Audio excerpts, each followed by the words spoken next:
Il n'aurait jamais dû s'en sortir vivant. Un marine américain, poignets liés, visage tuméfié appuyé contre la vitre teintée d'un SUV volé, à peine conscient, tandis que 3 bergers allemands, côtes apparentes et regards brûlants d'une détermination presque divine, émergeaient un à un de la chaleur de l'Arizona comme des ombres envoyées par le ciel. Ce n'étaient pas des animaux de compagnie. Pas de collier, pas de médaille, seulement l'instinct, la mémoire, et quelque chose de plus profond encore. Personne ne sut jamais comment ils avaient retrouvé sa trace. Personne ne comprit pourquoi ils refusaient d'abandonner. Mais quand le soleil fendit enfin le ciel du désert, ces chiens firent un choix dont aucun soldat ne pourrait jamais se détourner. Ce qui suit est une histoire de loyauté inouïe qui a traversé le feu, portée par des prières silencieuses, exaucées non par des mots, mais par des pattes. Avant de commencer, dis-moi, d'où nous regardes-tu? Note ta ville ou ton pays dans les commentaires. Et si toi aussi tu crois que les animaux portent en eux un morceau de paradis, abonne-toi à cette chaîne. Cette histoire risque bien de changer à jamais ton regard sur les chiens. Le désert s'étendait, silencieux et sec, sous un ciel couleur de toile blanchie par le soleil. Il était tard dans l'après-midi, à quelques kilomètres à l'ouest de Prescott, Arizona, et un vent mince balayait la poussière de la plaine de Sonora à travers le parking délavé d'un petit relais routier nommé le Big Cactus Stop. Un diner sans prétention, juste au bord de la route 58. L'air était chaud, mais fatigué, comme si le jour lui-même commençait à se lasser. La lumière entrait par les stores en bandes obliques, projetant des rayures sombres sur le carrelage fissuré et le comptoir en formica éraflé qui avait vu passer des décennies de routiers, d'autostoppeurs et de voyageurs égarés. Derrière ce comptoir se tenait Marissa Vega, une femme d'environ 50 ans, aux yeux noisettes profonds et à la mâchoire marquée par des années à retenir des mots qu'elle n'avait jamais pu dire. Elle portait ses longs cheveux noirs relevés en un chignon serré et dégageait cette présence propre aux gens qui avaient autrefois ri facilement mais qui, depuis longtemps, ne riaient plus beaucoup. Veuve depuis plus d'une décennie, Marissa avait perdu son mari, un marine, prénommé Daniel, dans un accident d'entraînement survenu à Cambrag. Après ça, elle avait racheté le dîner avec ses exnomies et la pension militaire. Elle le tenait ouvert, plus par habitude que par goût du commerce, offrant café et silence à tous ceux qui s'arrêtaient. Sa gentillesse se donnait désormais en doses mesurées, non par froideur, mais par crainte qu'un cœur trop tendre ne se brise trop vite. Marissa était en train de nettoyer un porte-serviette en verre lorsque la clochette accrochée à la porte sonna doucement. Mais aucun humain ne franchit le seuil. À la place, 3 bergers allemands entrèrent lentement, l'un derrière l'autre. La pièce se figea aussitôt. Un homme dans le coin baissa son journal et une jeune femme près du jukebox arrêta de sélectionner sa chanson. Les chiens étaient couverts de poussière, leurs côtes se dessinaient sous leur pelage négligé, mais leurs yeux, vifs, aiguisés. Le premier, grand, mince, à la robe sombre, avança avec prudence, mais sans peur. Ses oreilles droites, son regard alerte, il ne montrait pourtant aucune agressivité. Celui-là, c'était Ranger le plus vieux. Son museau était strié de gris, et une fine cicatrice barrait son œil droit comme une ancienne marque de guerre. Le second chien, nommé Hunter, un peu plus petit, arborait une robe sable avec une tache blanche bien nette sur la poitrine. Ses mouvements étaient plus nerveux, son museau remuant en permanence pour capter les odeurs. Enfin, le troisième, Rebelle, le plus jeune, n'avait même pas 1 an. Avec ses larges pattes maladroites et son énergie fébrile, il trahissait son inexpérience. Tous 3 s'arrêtèrent sur le pas de la porte, balayant la salle d'un regard attentif, comme s'ils jaugeaient les lieux. Marissa contourna le comptoir, essuyant ses mains sur son tablier. « Vous avez dû marcher la moitié de l'état, hein, les garçons ?» murmura-t-elle en se penchant doucement. « Vous avez soif ?» Elle remplit un large bol en acier inoxydable et le déposa près d'un tapis dans un coin. Les chiens s'approchèrent prudemment. Ranger but en premier, calmement. Hunter suivit, lapant l'eau bruyamment. Rebelle hésita jusqu'à ce que Marissa recule, puis se précipita comme un enfant enfin autorisé à jouer. Pas de collier, pas de médaille, juste l'allure de chien jadis entraîné pour quelque chose d'important, et ensuite abandonné. Les clients reprirent lentement leur conversation. Le jukebox relança une vieille chanson country poussiéreuse. À l'extérieur, un gros SUV gris s'était garé silencieusement au bout du parking, juste là où le bitume cédait la place aux buissons clairsemés. Marissa ne le remarqua pas tout de suite. Pas avant que Hunter, à moitié plongé dans son bol, ne s'interrompe soudain pour fixer la vitre. Ses oreilles se dressèrent, un gémissement bas monta de sa gorge, Rebelle se figea, puis laissa échapper un grondement grave, vibrant jusque dans le sol. Marissa suivit leur regard, juste à temps pour voir Ranger se redresser, immobile, les yeux plissés vers le SUV, comme s'il attendait l'invisible. Et la porte s'ouvrit à nouveau. Cette fois, un homme entra, grand, peut-être 1,80 m, vêtu d'un costume gris, taillé sur mesure. Ses cheveux blonds soigneusement coiffés sur le côté et des yeux d'un bleu glacé qui semblaient incapables de cligner. Une élégante épaulette en cuir se devinait sous sa veste mal dissimulée. Il avançait comme quelqu'un pour qui le monde entier devait s'écarter. Cet homme-là, personne dans la salle ne connaissait encore son nom. C'était Jason Crane. Il s'assit au comptoir, 3 tabourets plus loin qu'un routier fatigué qui lui adressa un bref hochement de tête. Marissa s'approche, cafetière en main. « Bonsoir, dit-elle. Vous voulez une carte ?»« Non, répondit-il sans même la regarder. Sa voix était calme, coupante et d'un désintérêt total. « Café noir, c'est tout. » Marissa servit. « On a une tarte aux noix de pécan encore tiède si vous avez faim. » Il ne répondit pas. Son regard restait tourné vers le SUV à l'extérieur. Marissa suivit ses yeux. Quelque chose remua dans son ventre, mais elle se retint de poser des questions. Elle retourna remplir la tasse d'un autre client. Hunter n'avait pas cessé de fixer le SUV, ni Ranger. Rebelle s'était couché, mais ses oreilles restaient droites. Marissa remarqua la tension dans leur silhouette. Ces chiens n'étaient pas des errants ordinaires, pas des chiens qui bougent sans raison. La salle retomba dans une torpeur étrange. La jeune femme choisit finalement une chanson, et la vieille musique country grésilla dans les haut-parleurs. Marissa revint au comptoir, essuyant des miettes près de la vitrine à tarte. Et elle le sentit, ce regard. Elle tourna la tête. Jason la fixait à présent. Pas intensément, pas ostensiblement, mais comme un prédateur qui a déjà jugé que vous n'êtes pas une menace. Sa main reposait près de sa tasse, mais le regard de Marissa était attiré par le bord de son manteau, là où la sangle de son holster dépassait. « Un autre café ?» demanda-t-elle d'une voix égale. « Non !» Elle recula. Ranger se leva, lentement, avec une solennité presque cérémonielle. Il tourna à nouveau la tête vers la vitre. Marissa suivit son regard. Le SUV, moteur toujours en marche, vitre toujours aussi opaque. Elle plissa les yeux. Ce n'était pas la voiture en soi, c'était l'immobilité qu'elle dégageait, la façon dont personne n'en était sorti, et la manière subtile dont Ranger avançait une patte, comme s'il prévoyait déjà ce qui allait arriver. À cet instant, un souvenir lui revint. Quand elle avait rencontré Daniel, son défunt mari, il lui avait parlé des bergers allemands de son unité. Un chien bien dressé, disait-il, n'aboie pas sans raison. Mais quand il devient silencieux et calculateur, c'est qu'il réfléchit. Et Ranger ne regardait pas. Il calculait. Marissa reporta son regard sur Jason. Il n'avait pas bougé, mais sa main droite flottait maintenant à hauteur de son manteau presque machinalement. Une sirène hurla au loin, probablement une patrouille d'autoroute filant vers l'ouest. Mais au son de cette sirène, les épaules de Jason se crispèrent subtilement. Ses doigts effleurèrent la crosse de son arme comme un automatisme, comme s'il avait été conditionné à réagir vite.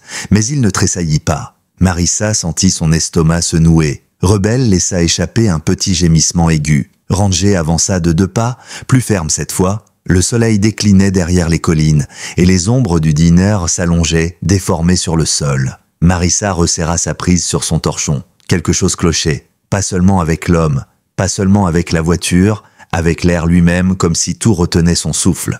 Et les seuls à le percevoir étaient ces 3 chiens muets qui n'avaient pas aboyé une seule fois depuis leur entrée. Le vent s'était levé dehors, faisant trembler les petits carillons tordus suspendus au-dessus de la porte. Le crépuscule peignait maintenant le ciel de mauve et d'orange brûlé, un voile violet glissant sur l'asphalte usé et caressant l'enseigne défraîchie du Big Cactus Top d'une lumière étrange. À l'intérieur, le silence semblait devenu tangible. Jason Crane n'avait pas touché à son café. Les 3 chiens n'avaient pas repris leur place sur le tapis. Puis dit dans un souffle court, Ranger remua. Ses oreilles frémirent une fois puis 2. Il tourna lentement la tête vers Marissa, non pas avec urgence, mais avec la gravité d'un soldat qui attend un ordre qu'il sait déjà inexorable. Ses yeux dorés captèrent les siens, un échange silencieux et profond que peu d'humains pouvaient comprendre. Puis il émit un son bas, à mi-chemin entre le grognement et le soupir, et se leva. Marissa, derrière le comptoir, comprit aussitôt.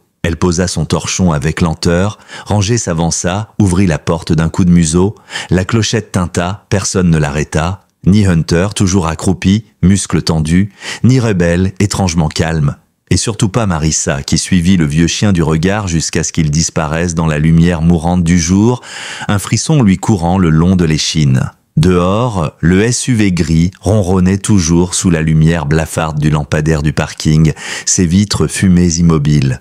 Mais Ranger ne s'approcha pas des portières avant. Il longea le trottoir, se collant aux ombres projetées par les maigres buissons. Il s'arrêta près de la portière arrière, se tapit au sol. À l'intérieur, un infime mouvement. Le SUV vacilla très légèrement, imperceptible pour un œil distrait. Mais Ranger n'était pas distrait. Il se rapprocha encore, son museau frôlant presque la peinture du véhicule, et leva la tête. Dans la fente entre le pare-soleil et le cadre de la vitre, un œil humain apparut. Blafard, tuméfié, une paupière gonflée, une coupure sur la joue. Mais cet œil accrocha celui du chien et cligna, une fois, puis une deuxième, puis une troisième.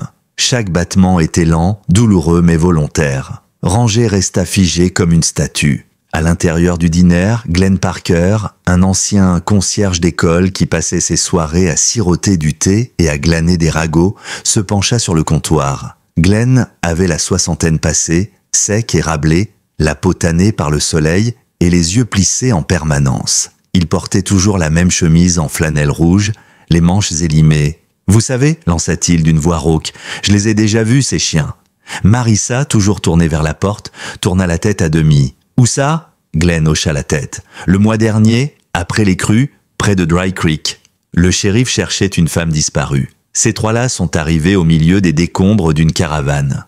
Ils sont restés assis à observer. On a cru que c'était des errants, mais aucun n'a gêné les K9 du shérif, aucun n'a aboyé, comme s'il comprenait. Marissa fronça les sourcils. « Vous croyez qu'ils étaient dressés ? Militaires peut-être ? Ou de sauvetage, mais sans médaille.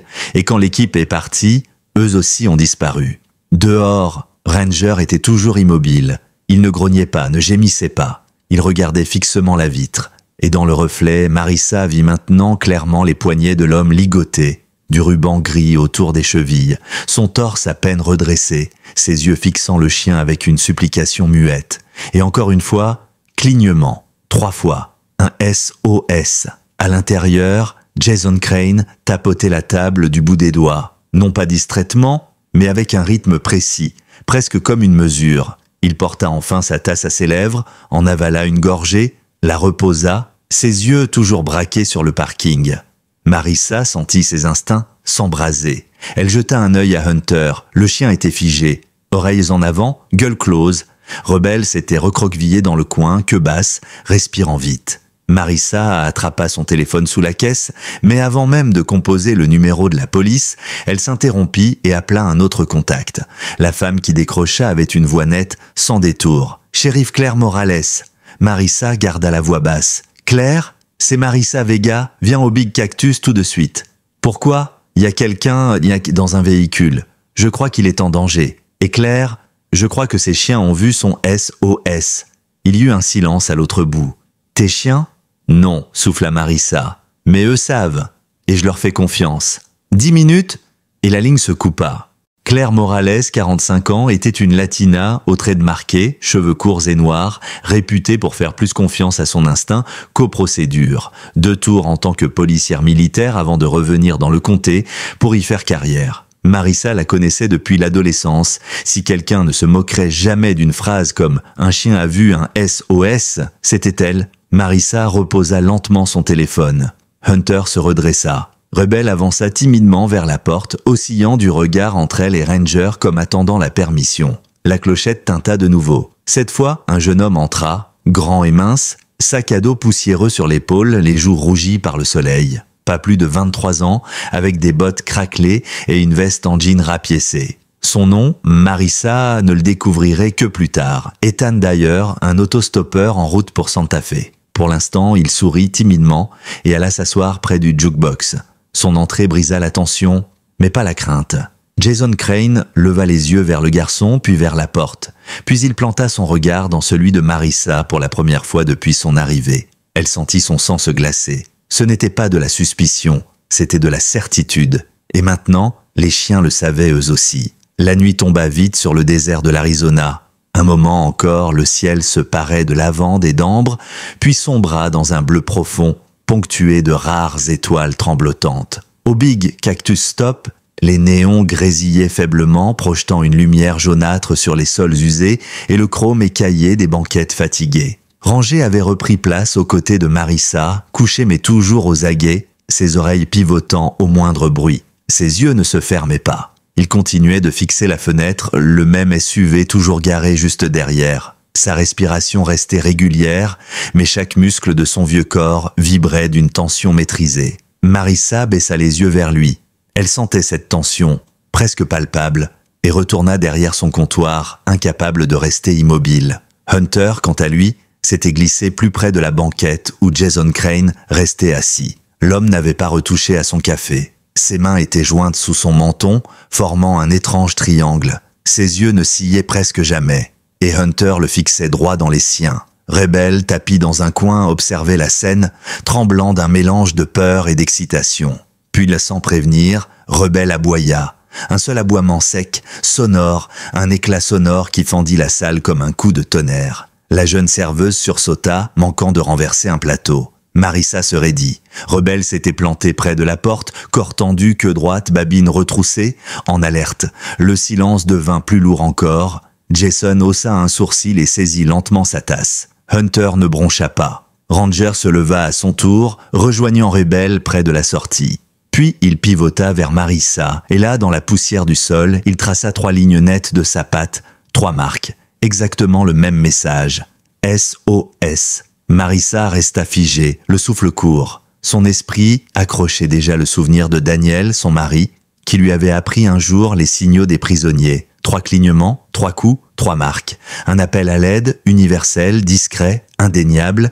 Elle murmura à voix basse, presque pour elle-même, « Seigneur, ils savent !» À ce moment précis, comme pour confirmer son intuition, Ranger leva la tête vers elle et soutint son regard, immobile, grave. La porte s'ouvrit brusquement, faisant tinter la clochette et rompre la torpeur qui planait sur la pièce.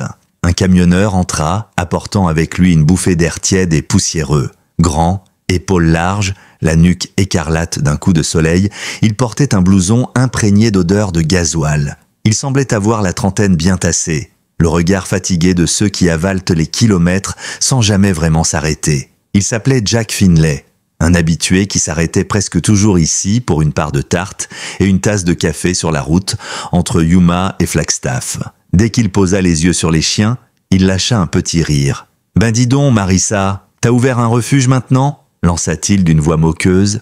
Elle resta prudente dans sa réponse. « Ils sont entrés tout à l'heure. Des errants peut-être, ou pas ?» Jack s'accroupit pour tendre la main vers Rebel.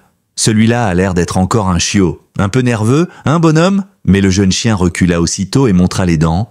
Pas une vraie menace. Plutôt une mise en garde. Jack cligna des yeux, surpris, avant de se relever. Bon, d'accord. Il a donné son avis, on dirait, conclut-il avec un sourire gêné. Il s'assit au comptoir, jetant un regard de biais aux animaux. Pendant ce temps, Jason Crane ne bougeait toujours pas. Il posa calmement sa tasse, maintenant vide, et recommença à tapoter la table du bout des doigts, un rythme lent mais volontaire. Hunter s'approcha encore un peu, collant presque à la banquette où il était installé, ses yeux sombres braqués sur lui. Ranger, quant à lui, s'était rapproché de la fenêtre, son museau pointé droit vers le SUV gris à l'extérieur. Rebel avait repris sa position près de la porte, mais il tremblait d'une énergie contenue, ses oreilles orientées vers l'extérieur comme s'il écoutait quelque chose que personne d'autre n'entendait. Marissa, derrière sa caisse, sentit la vibration familière de son téléphone. Un message, c'était la shérif Claire Morales. 5 minutes. Ne fais rien, reste calme. Ne le lâche pas des yeux. N'aggrave pas la situation. Elle sentit un poids retomber dans son ventre. Elle jeta un regard à Jason. Il fixait toujours la fenêtre, mais le léger pincement de ses lèvres trahissait qu'il avait senti le changement d'atmosphère dans la pièce. Il savait. Et quelque chose dans sa posture donnait à penser qu'il n'avait pas l'intention de se laisser faire. Dehors, le vent s'était levé encore d'un cran, faisant danser des tourbillons de sable sous les lampadaires. Le ciel s'était assombri en un bleu profond, avalant la ligne d'horizon. Les néons du Big Cactus Stop vacillaient faiblement, projetant une lueur maladive sur l'asphalte craquelé. À l'intérieur, le silence était si dense que chacun retenait son souffle. Jack Finlay, assis au comptoir, jetait des coups d'œil intrigués au chien, sans comprendre. Ethan, le jeune autostoppeur, restait assis près du jukebox, sa jambe battant nerveusement contre le sol, comme un métronome d'angoisse. À chaque seconde, la tension se tendait un peu plus, comme un fil prêt à céder. Puis la porte du dîner s'ouvrit encore une fois. Cette fois, Jason se leva. Il posa une carte bancaire sur le comptoir d'un geste sec presque agacé. « Gardez la monnaie » marmonna-t-il, sa voix froide et dure. « Le café est infect. » Marissa ne répondit pas. Elle hocha simplement la tête, les yeux rivés sur lui. Il enfila sa veste d'un geste précis, presque cérémonial. Il balaya la salle d'un dernier regard et sortit. À peine la porte refermée derrière lui que la petite Cassie Finlay, la fille de Jack, 8 ans, tache de rousseur, salopette rose et basket lumineuse, poussa un cri strident depuis le coin où elle jouait. « Papa, les chiens se battent de dehors !» Jack bondit de son tabouret et se précipita vers la sortie. D'autres clients le suivirent, y compris Ethan, le visage blême, figé dans l'encadrement de la porte. Marissa lâcha son torchon et courut derrière eux, le cœur tambourinant dans sa poitrine. Mais dehors, ce n'était pas une bagarre. Sous la lumière clignotante du lampadaire, Jason Crane s'était arrêté à mi-chemin entre le dîner et son véhicule.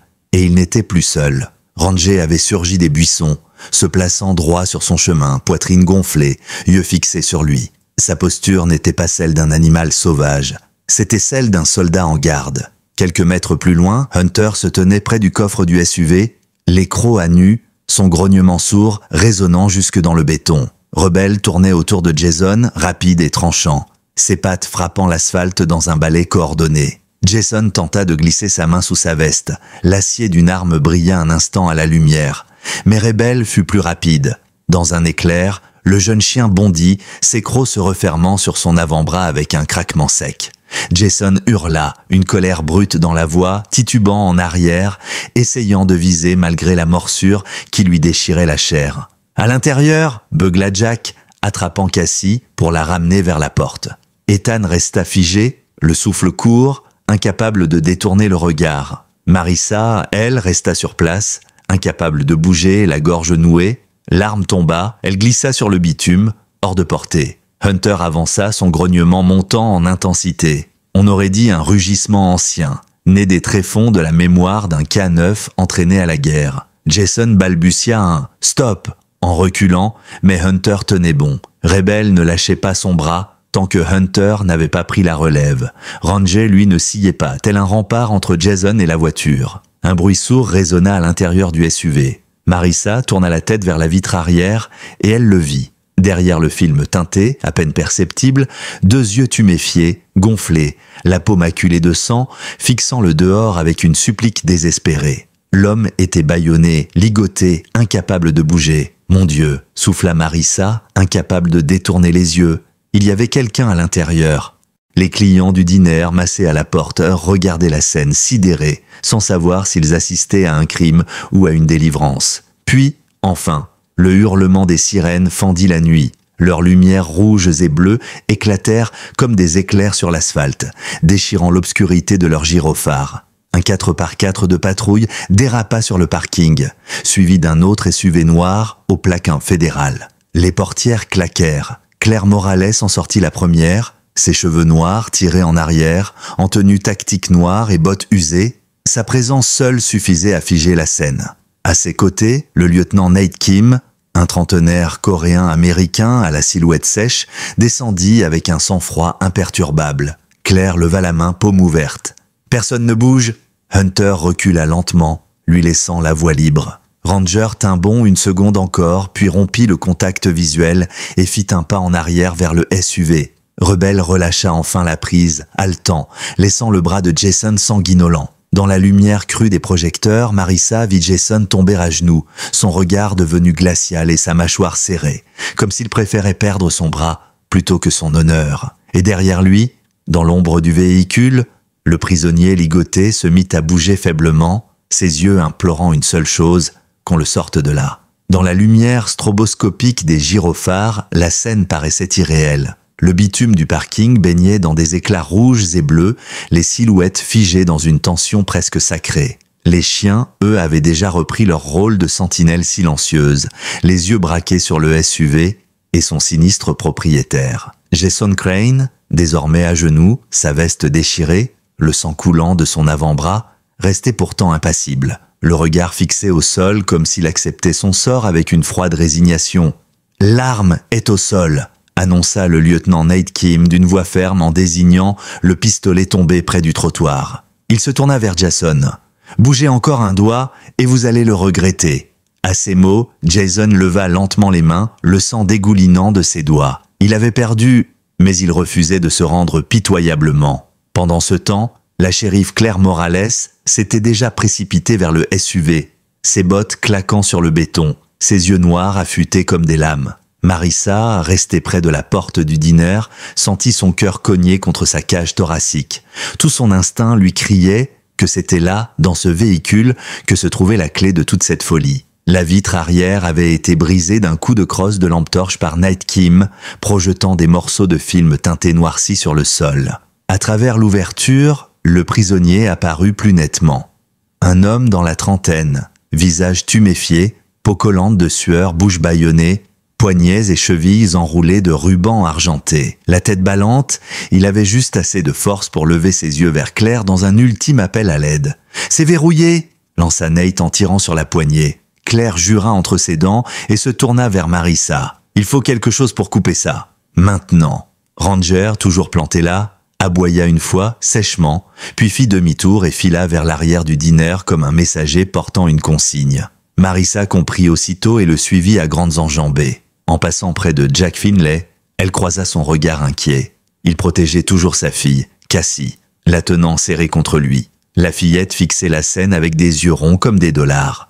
Mais Marissa n'eut pas le temps de la rassurer. Elle poussa la porte de service et fonça droit dans la cuisine, ses chaussures crissant sur le carrelage. Ranger l'attendait déjà, assis près d'un vieux tiroir en métal qu'elle ouvrit d'un geste fébrile. Elle en sortit un long couteau de chef, lame brillante, légèrement patinée. Celui de Daniel. Elle respira profondément avant de repartir à toutes jambes.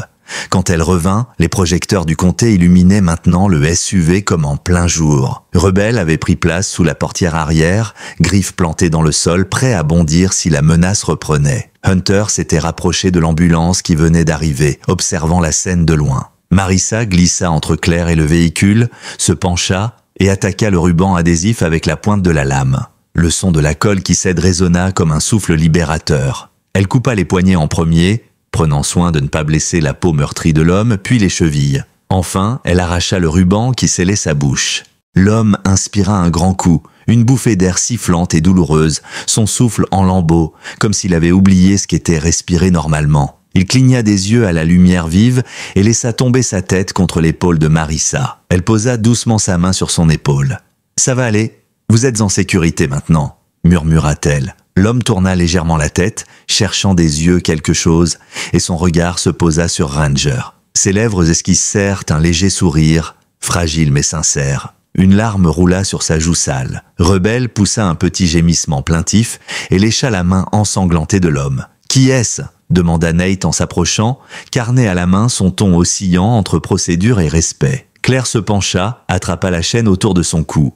Une plaque militaire y brillait sous les néons. « Sergent Caleb Brooks », lut-elle à voix haute. Elle inspira profondément. « Marine », portée disparue depuis plus de 2 semaines. Un silence solennel se fit dans le parking, comme si chacun retenait son souffle en réalisant la portée de ce sauvetage. Le sergent tenta d'articuler quelque chose, mais ses cordes vocales éraflées ne produisirent qu'un murmure inaudible. Marissa secoua la tête doucement. « Ne parlez pas, respirez, c'est tout ». Une équipe de secours menée par paramédic Brittany Jones arriva alors, une femme à la carrure solide et au regard doux, déjà en train de glisser ses gants. Avec une efficacité tranquille, elle fit asseoir le sergent sur une civière, stabilisant sa nuque d'un geste sûr. Un assistant au visage de jeune premier, prénommé Jared, s'agenouilla à son tour pour vérifier ses signes vitaux. Brittany lança un regard entendu à Marissa puis vers les chiens.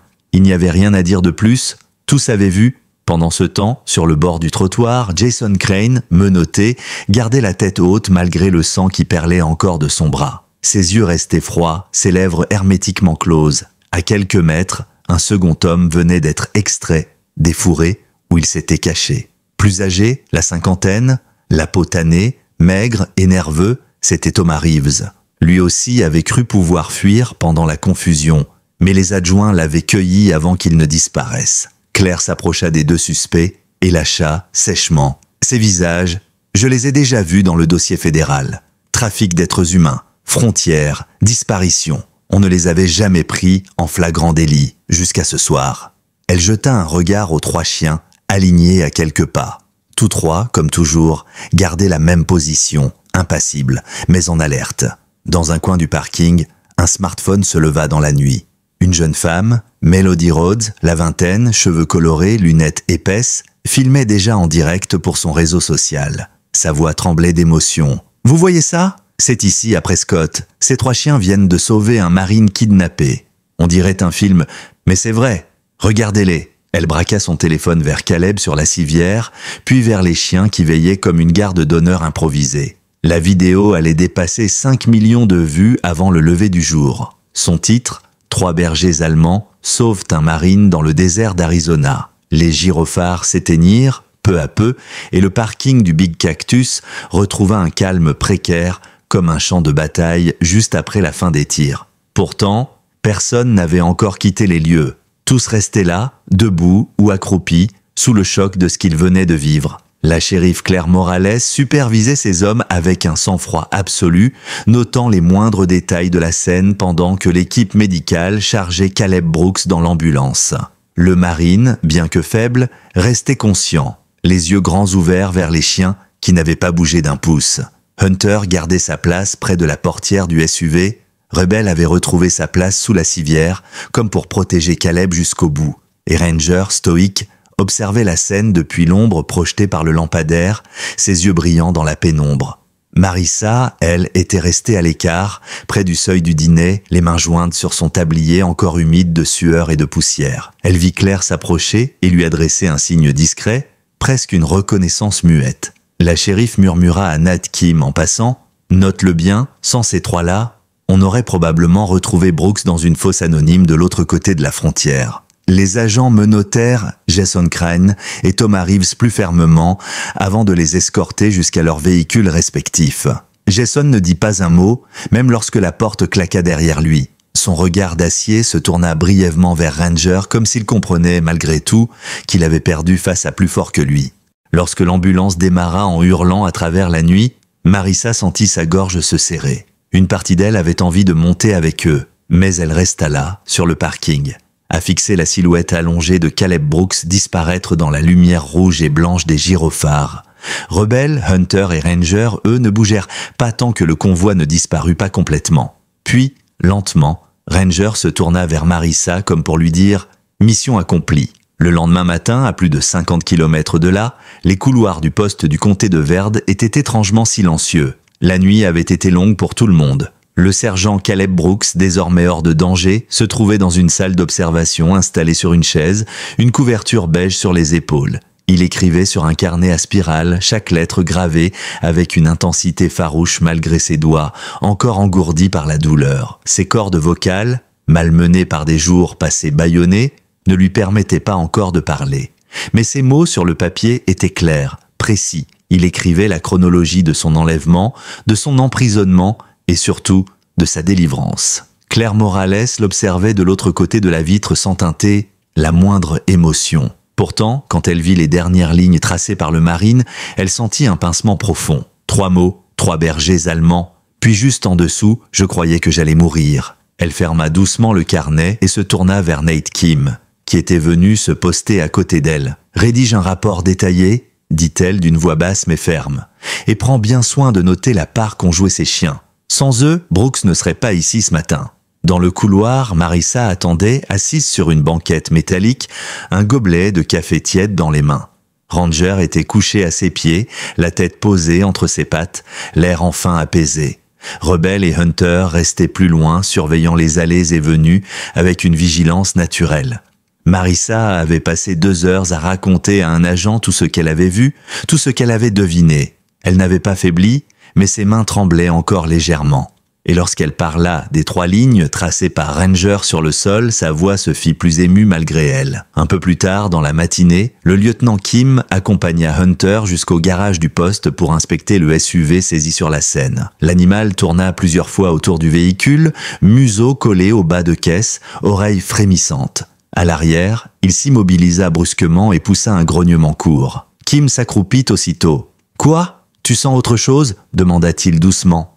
Hunter gratta de la patte le panneau du coffre. Un technicien vint ouvrir. Sous la roue de secours, dissimulée dans un compartiment, ils découvrirent une mallette en plastique noir, soigneusement fermée avec du ruban. À l'intérieur, des liasses de billets en dollars et pesos, des fausses cartes d'identité et un carnet rempli de noms et de dates, parmi eux, Caleb Brooks. Et un autre nom, celui d'une adolescente portée disparue dans la région 6 mois plus tôt. Kim referma le coffre avec un soupir lourd. « Sacré boulot, l'ami » murmura-t-il à Hunter avant de noter les informations dans son carnet. Pendant ce temps, dans la salle d'opération du poste, Claire et son équipe avaient épinglé une grande carte du nord de l'Arizona au mur. Chaque épingle rouge représentait une disparition inexpliquée ou une voiture abandonnée au bord d'une route. Claire tapota la carte du bout de son stylo. Le mode opératoire est identique sur toutes ces affaires. Toujours un relais routier discret, toujours une route secondaire, toujours la nuit. Si ces chiens ne nous avaient pas montré le chemin hier soir, on aurait dû annoncer une autre mauvaise nouvelle ce matin à une famille. Luis Cortez, un détective méthodique aux lunettes épaisses, pianotait sur son ordinateur portable. Il releva la tête et montra une vidéo arrêtée sur l'écran. « Regardez, 3 jours avant, station-service à 30 miles au sud. Là. » Il zooma sur un coin sombre de l'image. On y voyait un SUV gris se garer derrière une file de voitures. Et juste au bord du cadre, 3 silhouettes canines qui semblaient suivre la voiture discrètement, comme des éclaireurs. Claire croisa les bras et murmura « Ce n'est pas une coïncidence, ces 3 chiens traquent ces types depuis des semaines. » Louis demanda « Vous croyez qu'ils viennent de l'armée, des K9 à la retraite, abandonnés ?» Claire eut un rictus amer. « Peut-être, mais ils sont plus fidèles que beaucoup d'hommes. » Dehors, dans la cour du poste, Ethan Dyer patientait sous un lampadaire, les mains dans les poches. Il avait insisté pour rester jusqu'au bout, pour témoigner. Marissa sortit quelques instants plus tard, Ranger toujours à ses côtés. Ethan la regarda approcher et murmura avec un sourire timide. « Je sais pas ce que vous leur avez donné à ces chiens, mais je leur dois ma foi en l'humanité. » Elle lui répondit d'une voix douce, presque un murmure. « Je ne leur ai rien donné. Je les ai juste laissés entrer. » Non loin de là, Caleb Brooks se tenait debout derrière la vitre d'une salle d'examen, le regard fixé sur Ranger et ses 2 compagnons. Lentement, il posa la main contre la vitre en un geste de gratitude muette. Rebelle vint se poster juste en dessous et inclina la tête vers lui.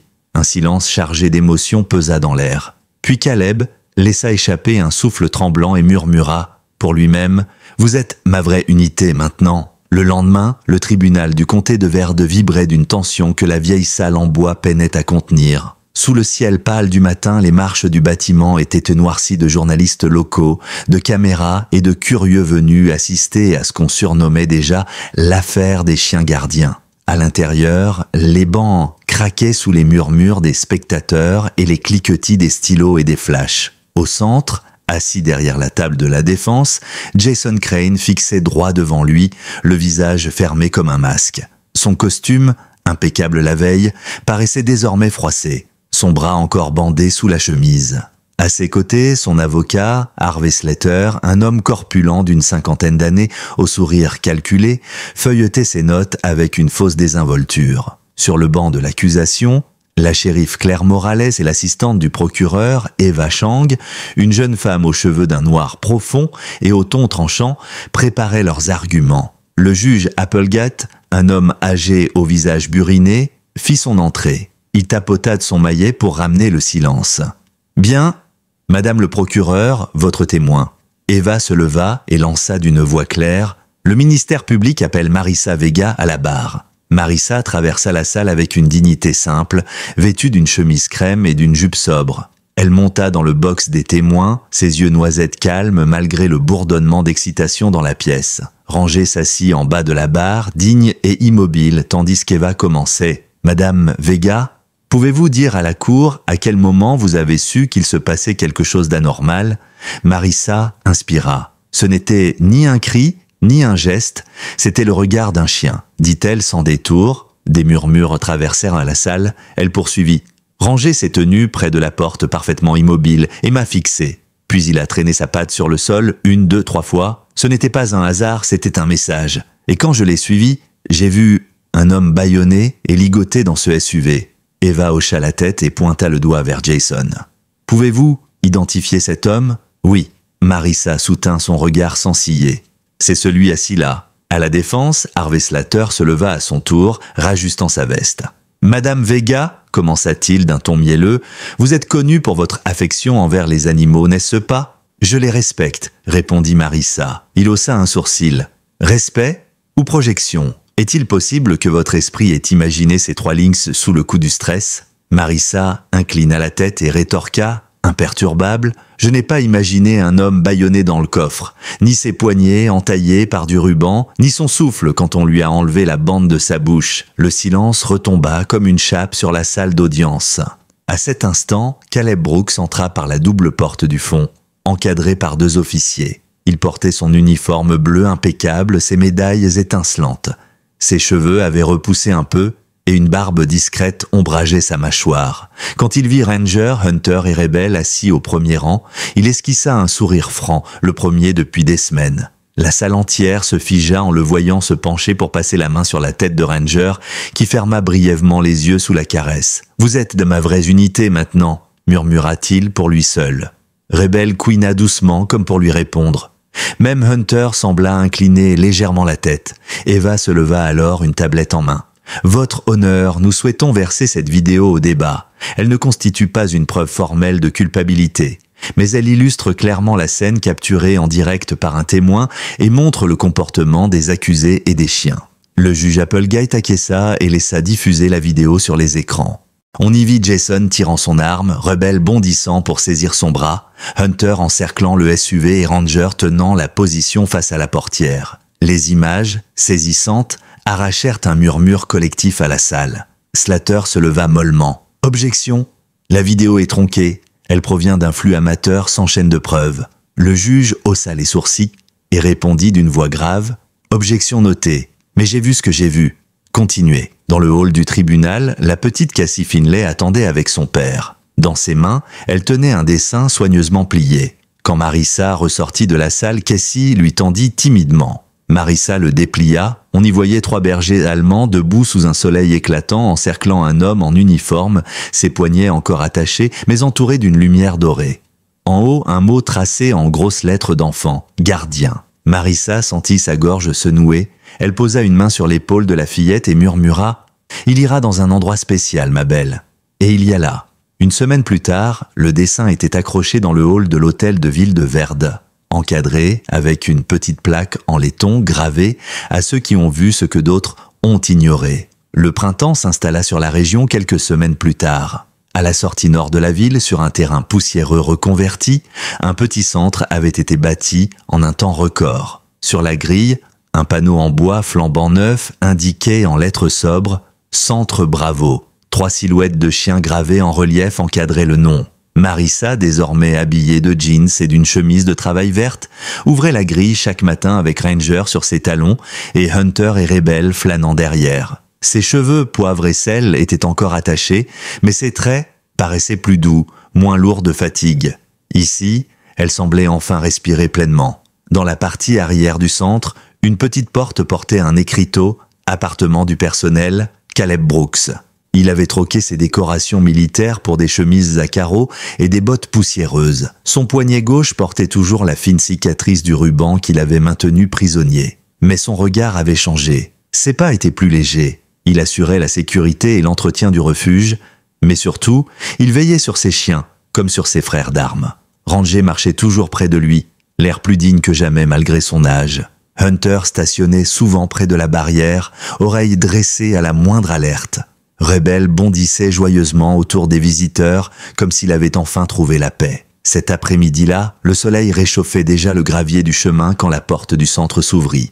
Une jeune mère, Annie Porter, la trentaine, entra timidement avec son fils, un garçon frêle aux yeux noisettes et aux cheveux châtain clair qui s'appelait Luc. Depuis la mort de son père pompier, emporté lors d'un glissement de terrain, Luc ne parlait presque plus. Seulement quelques mots à sa mère et encore à voix basse. « c'est Rebelle qui le remarqua en premier. Le jeune chien trotta doucement vers lui, la queue basse mais remuante. Il s'assit devant le garçon et le fixa. Luke leva lentement les yeux, puis tendit une main hésitante. Rebelle approcha et posa son museau contre ses doigts. Et pour la première fois depuis des mois, un petit sourire, timide, éclaire le visage de Luke.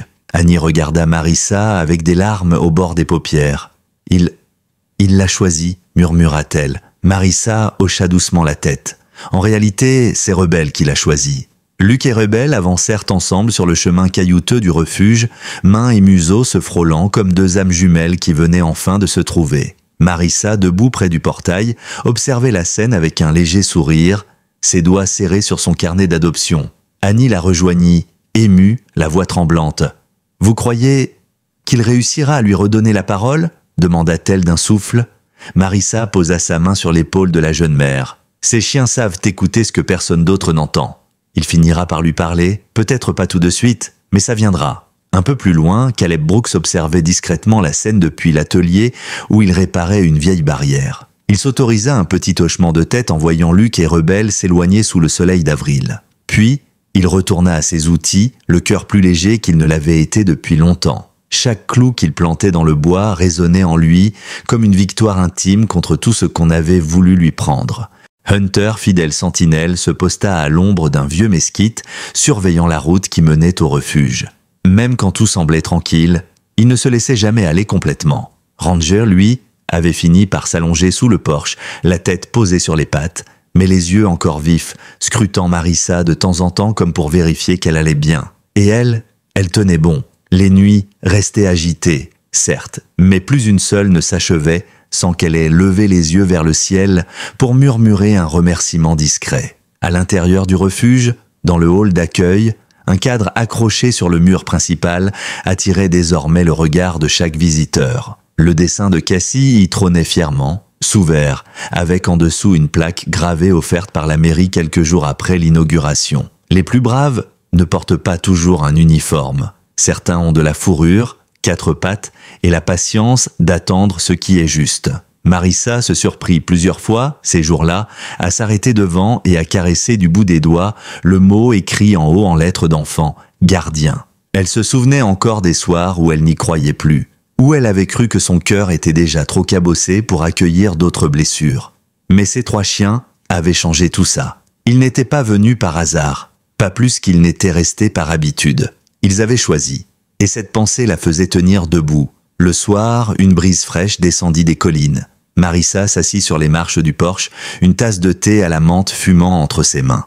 Ranger vint doucement poser sa tête sur sa cuisse, réclamant d'un simple regard la caresse qu'elle ne manqua pas de lui offrir.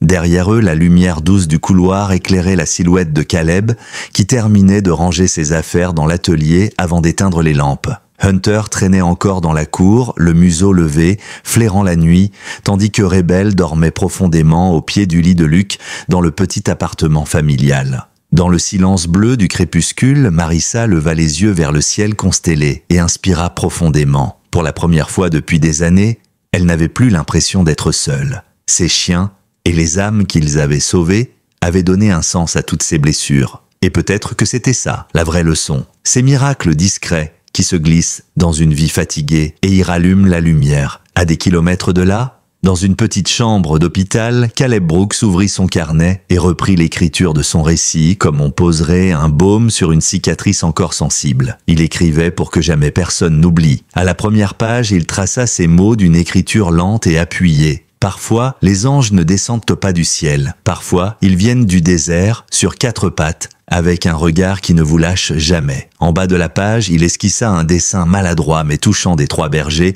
alignés devant le SUV, prêts à se battre pour lui.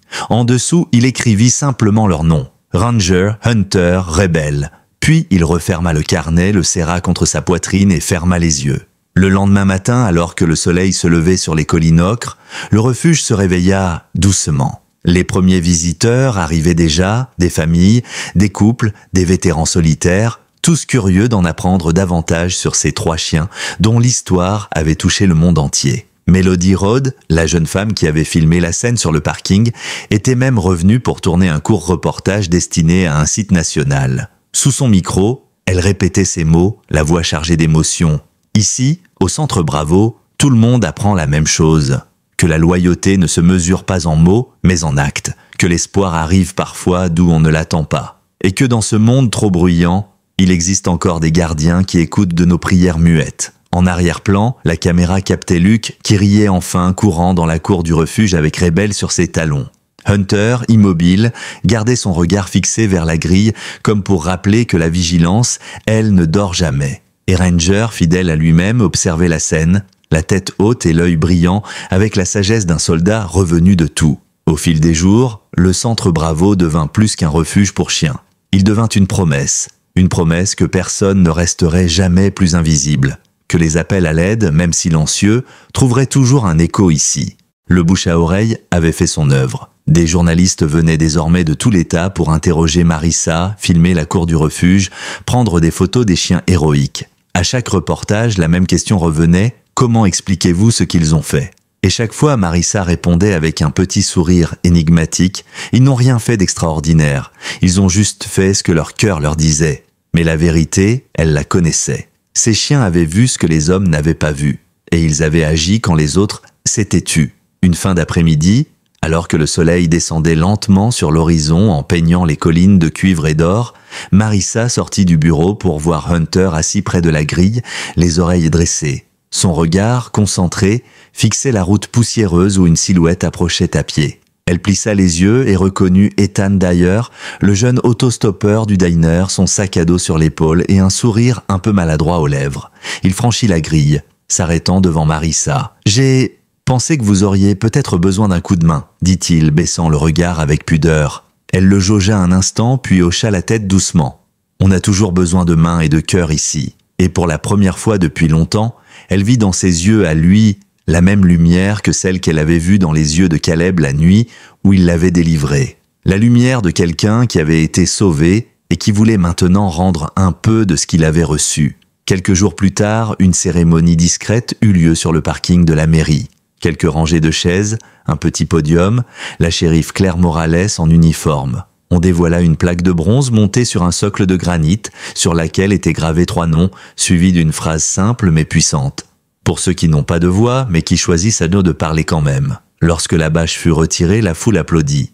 Caleb Brooks, debout à côté de Marissa, les mains croisées dans le dos, fixait la plaque sans rien dire. Rebel, assis à ses pieds, remuait la queue. Hunter se tenait à gauche, solennel comme une sentinelle. Et Ranger, bien sûr, à droite, la tête haute, immobile dans sa dignité tranquille. Après la cérémonie, Caleb se pencha pour murmurer à Marissa « Vous pensez qu'ils savent ?» Elle baissa les yeux vers les 3 chiens et répondit doucement. Ils ont toujours su. Les semaines passèrent. Le Centre Bravo continua d'accueillir des familles, des vétérans, des enfants cabossés par la vie, tous venus chercher quelque chose qu'ils avaient perdu. Et à chaque adoption, Marissa inscrivait un nom sur son grand registre avec une calligraphie soignée, puis déposait une friandise dans la main de l'enfant, toujours avec la même phrase « Ils ont choisi de marcher avec vous. Prenez soin d'eux comme ils prendront soin de vous. » Dans le petit appartement du fond, Caleb trouvait peu à peu un rythme. Il entretenait les clôtures, réparait les vieilles pompes à eau, entraînait parfois Hunter à flairer des pistes pour montrer aux visiteurs ce que ses chiens savaient faire.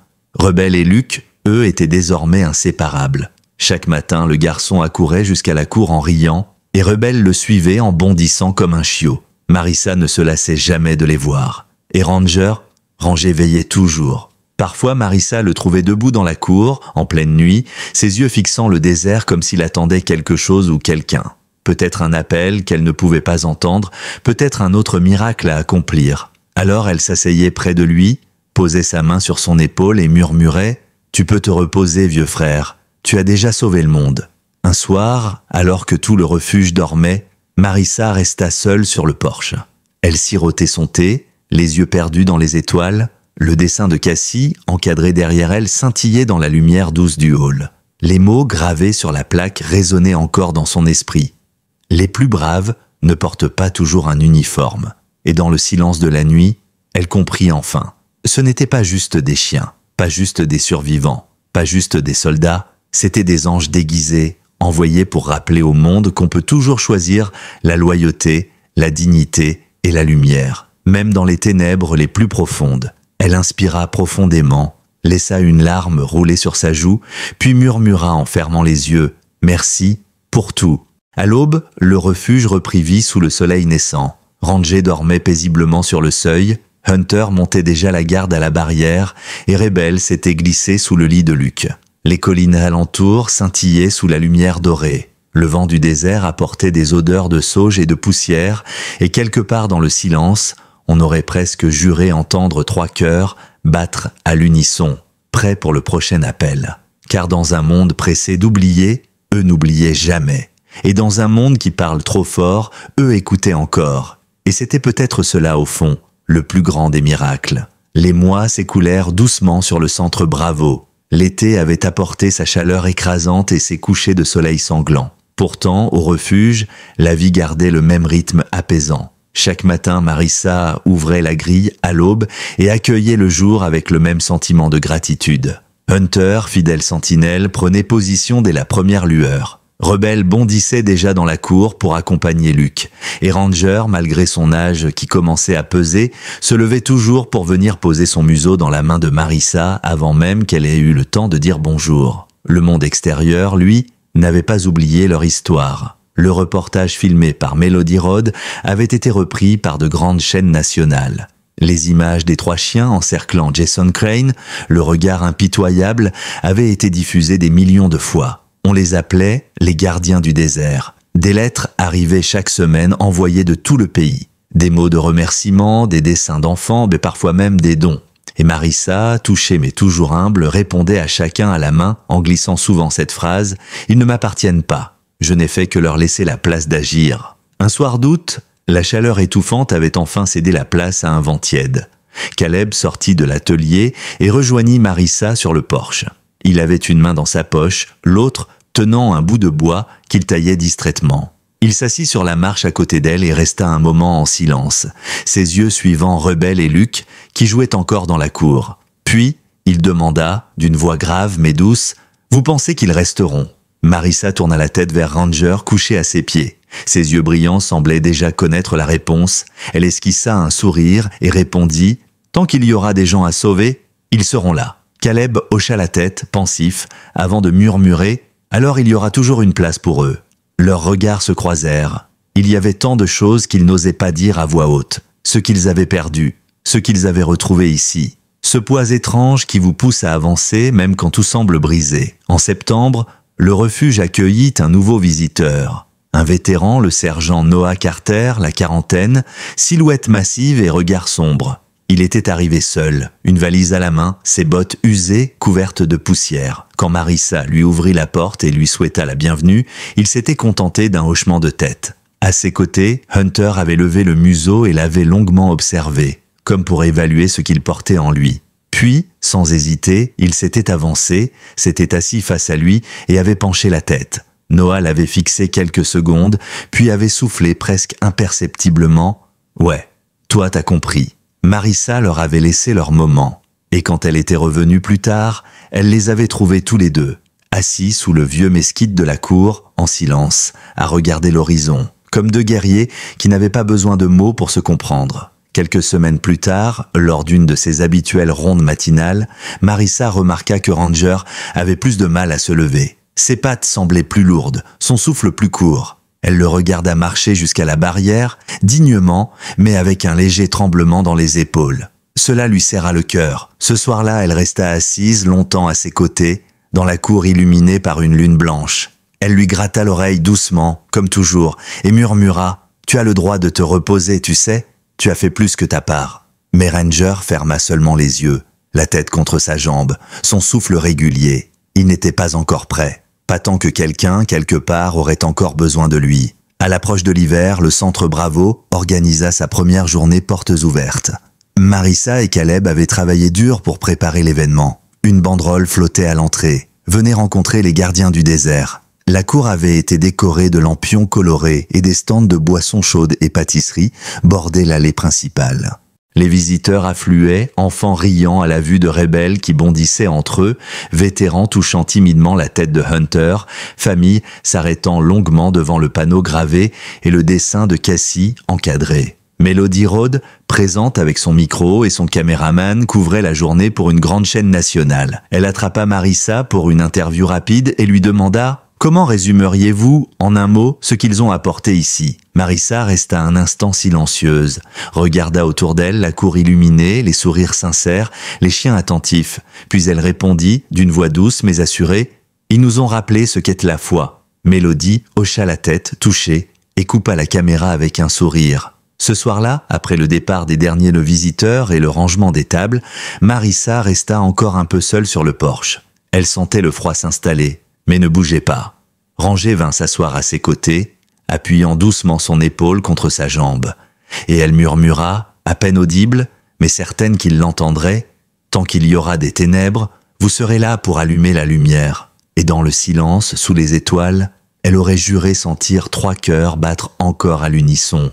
Parce qu'un gardien ne s'éteint jamais vraiment. L'hiver s'installa vraiment sur Verde. Le désert, d'ordinaire, rouge et doré, se couvrit d'un voile pâle de givre le matin et d'un vent glacial la nuit. Pourtant, au centre Bravo, la chaleur ne faiblissait pas. Elle venait des rires d'enfants, du bruit des outils dans la cour, des aboiements joyeux et du souffle discret des chiens qui veillaient toujours. Luc, emmitouflé dans un manteau trop grand pour lui, continuait chaque matin à courir dans la cour avec Rebelle sur ses talons. Il riait à gorge déployée maintenant et parfois même hélait Caleb en criant son prénom d'une voix claire. Quand Marissa entendait cet éclat d'enfant retentir dans l'air froid, son cœur se gonflait d'une gratitude qu'elle n'avait plus cru possible. Hunter, lui, semblait plus sérieux que jamais, planté comme un rocher près de la barrière, suivant du regard la route poudreuse à chaque passage de voiture. Il avait pris pour habitude de s'asseoir là, la tête légèrement inclinée comme pour dire « Si quelqu'un s'approche, je saurai ». Quant à Ranger, il marchait plus lentement,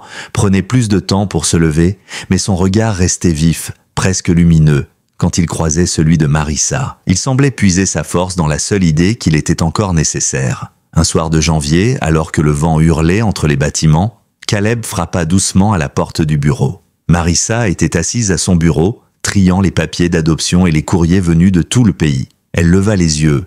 Il tenait à la main une petite boîte carrée qu'il posa sur la table sans un mot. Elle fronça les sourcils et ouvrit la boîte.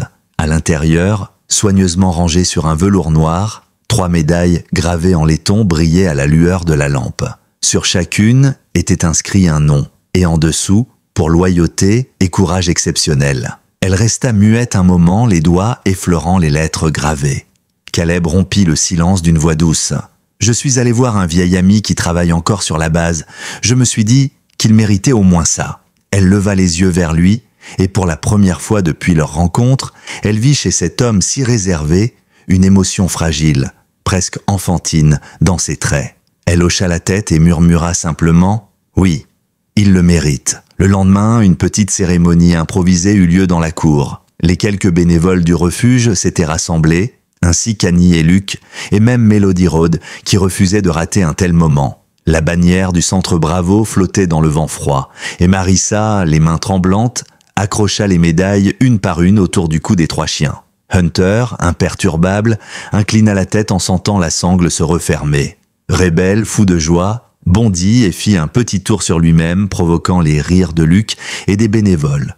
Ranger, lui, resta parfaitement immobile, le regard fixé sur Marissa, comme s'il la remerciait sans un mot pour cet honneur. Quand tout fut terminé, Caleb s'avança et posa la main sur l'épaule de Marissa. Il murmura juste assez fort pour qu'elle l'entende « On ne les oubliera jamais ». Elle répondit, la voix brisée d'émotion « On ne les oubliera jamais ».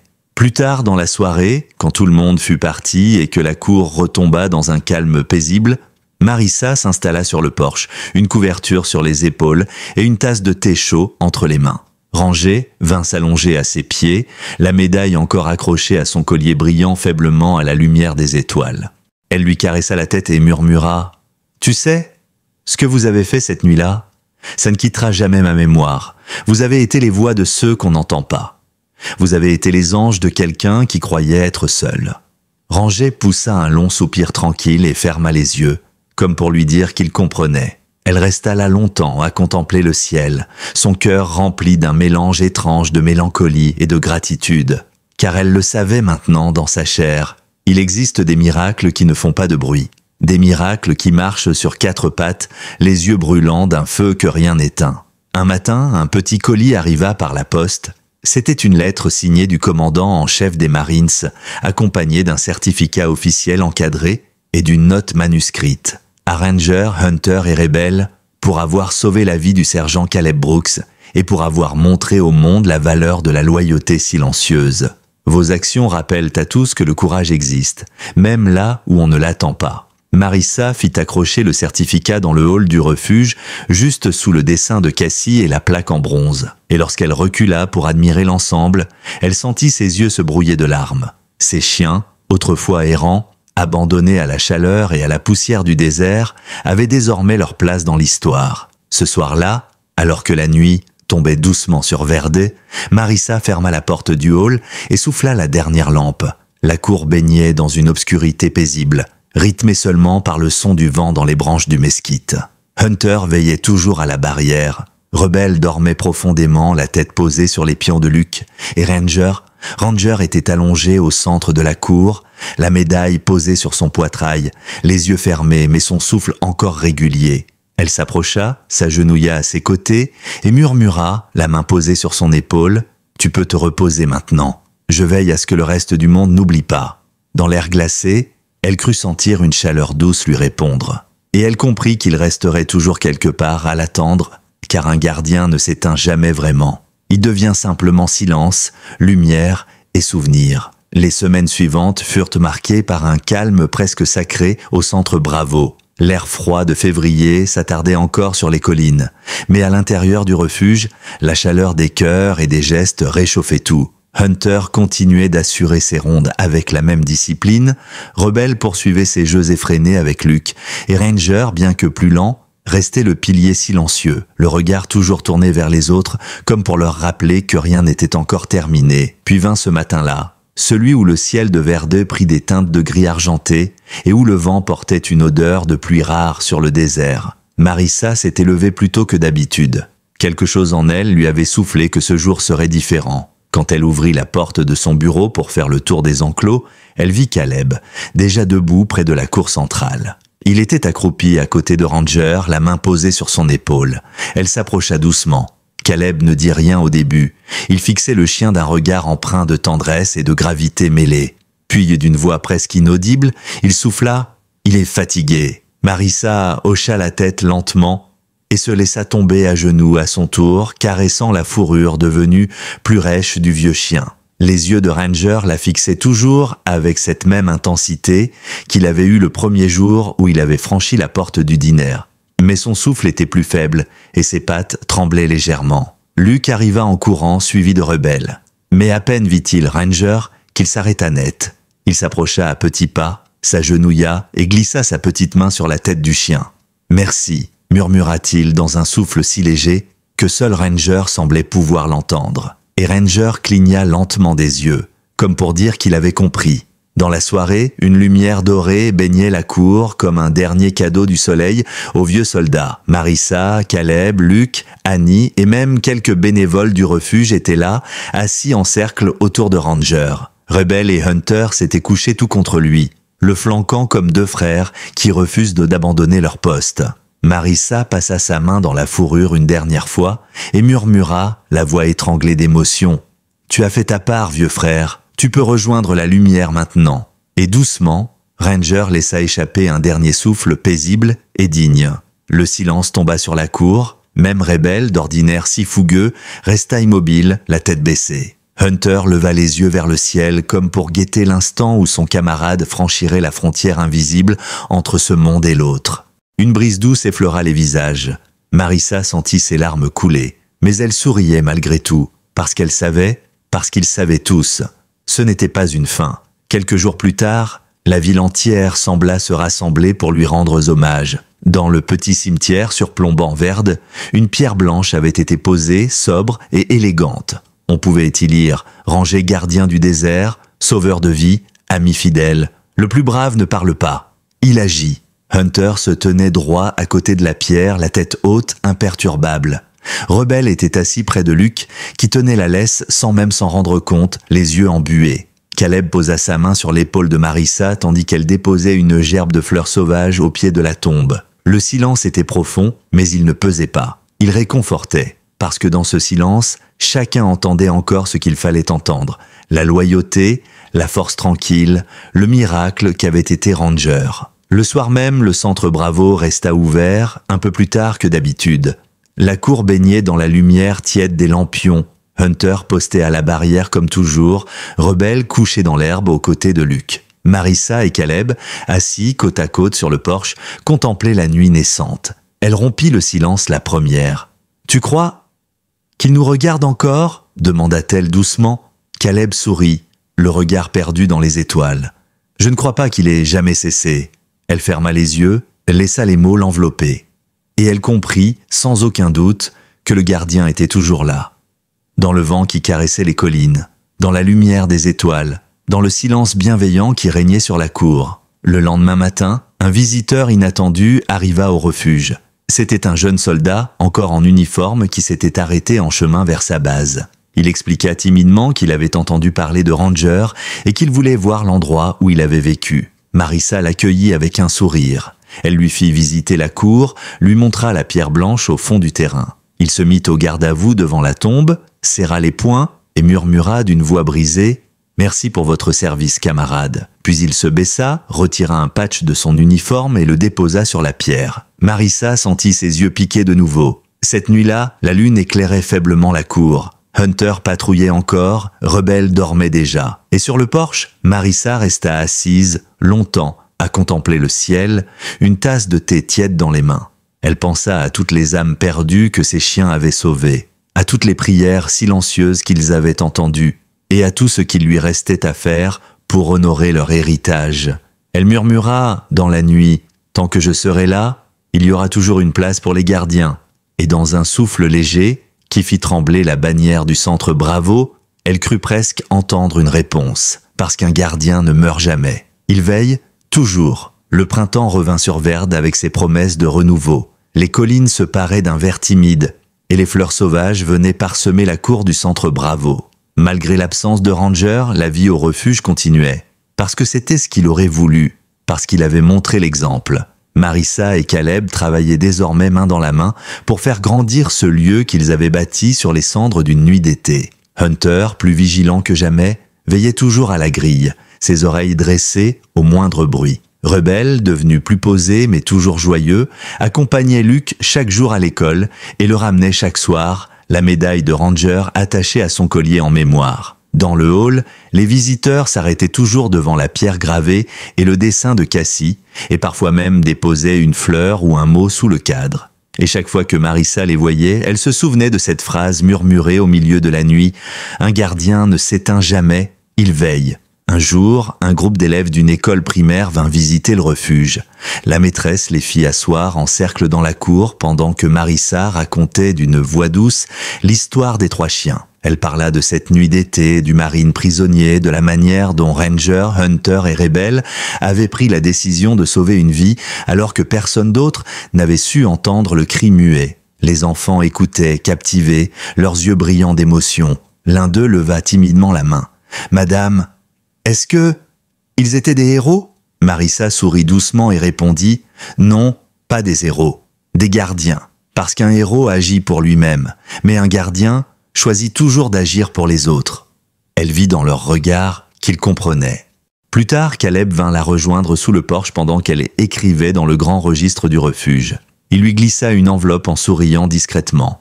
Elle l'ouvrit et découvrit une lettre signée de la main d'un général. Quelques lignes sobres, mais puissantes. Le centre Bravo a su honorer ce que l'armée oublie parfois, l'esprit d'unité, de sacrifice et de fraternité. Nous saluons le courage de vos chiens et la dignité avec laquelle vous continuez leur mission. Tant qu'il y aura des gardiens comme eux, nous ne perdrons jamais espoir. Marissa replia la lettre et la glissa dans son carnet, le cœur gonflé de reconnaissance. Elle leva les yeux vers la cour où Hunter montait la garde et Rebelle jouait avec Luke, et murmura pour elle-même « Vous avez changé bien plus qu'une seule vie ». Le soir venu, Marissa resta encore quelques minutes dehors après avoir fermé les portails. La lumière orangée du soleil couchant baignait le refuge d'une chaleur paisible.